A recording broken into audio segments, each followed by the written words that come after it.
एकेकाळची गोष्ट आहे। एक माणूस एका गावात राहत होता।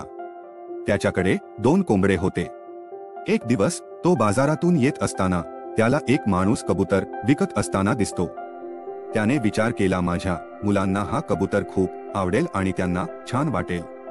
त्याने तो कबूतर खरेदी केला आणि आपल्या घरी घेऊन आला। त्याने कबूतरला कोंबड्यांबरोबर ठेवण्याचा निर्णय घेतला, पण कोंबडे कबूतरला त्रास देत असत। कोंबडे त्याच्या मागे मागे जात आणि त्याला आपल्या चोचीने मारत होते।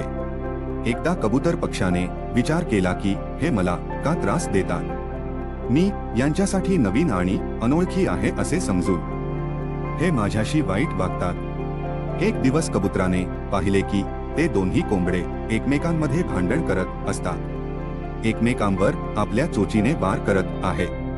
तेव्हा तो स्वतःशीच म्हटला की मला यांच्या वागण्याचे दुःख वाटून घेता कामा नये, मला यांच्या वागण्याची तक्रार पण करायला नको। हे मला चोचीने मारत आहे, मी हे पाहू शकतो की हे एकमेकांमध्ये देखील लढाई करू शकतात। हा तर त्यांचा स्वभावच आहे। आपण इच्छा असूनही कोणाचाही स्वभाव बदलू शकत नाही। तात्पर्य जित्याची खोड मेल्याशिवाय जात नाही।